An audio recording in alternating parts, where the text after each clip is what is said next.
өлім келген сәтке дейін өзгерме Алладан. Өзгерме одан. Ол күнге дейін, сол күнге дейін, өлім келетін күнге дейін ол талай тәрбиелейді. Талай тәрбиелейді. Өйткені біз оныкіміз.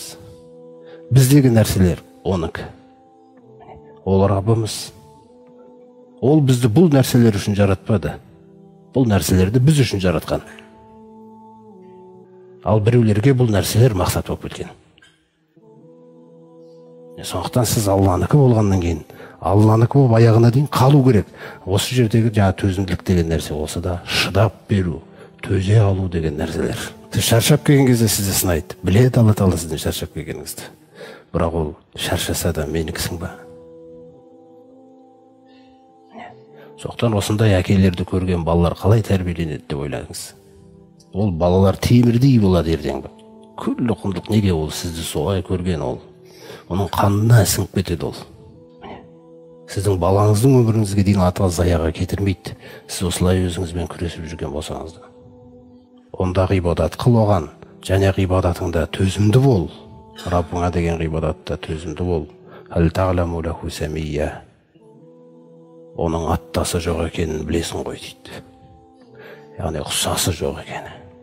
Алланың ұқсасы жоқ, теңдесі жоқ. Ойлашы, қараңыз, Раббымыз біздің мақтанамыз. Осындай Раббымызбен мақтанамыз біз. Ұқсасы жоқ, теңдесі жоқ, мұқтажсыз. Кеңшілігі, жақсылығын айтып суреттей алмайсың. Сенің жамандығын көбейіп, жақсылық асып кеткен бізге қарай. Ойлаңыз. Сонда осы сөзді айтып құлатып отыр ғой аталы өзіне. Бітті, жеңілдің ғой, жеңілдің.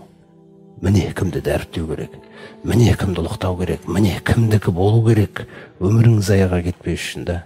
Міне сенің жүрегің, жан дүниең, клеткаң кім үшін жаралған. Құран осы нәрсені біріктіруге келген. Жаның мен Раббыңның араңыздағы мәмілені. Бақыт деген нәрсе осы. Осылай біріккен еді пайғамбарымыздың жүрегі Раббысымен. Оның қалтасында ақша да жоқ. Айша анамыз айтады, 3 күн қатарынан нан жеген күніміз болмаған дейді. Қараңыз, Құдаймен біріккен адамда нан міндетті түрде болу керек пе екен? Жоқ. Төсегіне қараңыз. Үйі үлкен болу керек пе екен? Хасан аль-Басри айтады, Айша жаңағы аналарымызға салған үйлер, яғни мүминдердің аналарына салған үйді мен ол кезде кішкентай едім. Бүйтіп қолымды көтерсем, төбеге жететін еді дейді қолым. Қараңыз. Ол жинай алмады ма дүниені? Жинайынбесе жинап алатын еді. Бірақ ақыретке иман келтірген үмбеттің үлгісі болғандықтан, сондықтан Алламен бірігу, байлығыңыз сол. Алла Тағаламен жан дүниеңнің Алла Тағаладан ажырамауы, міне сіздің байлығыңыз, бақытыңыз.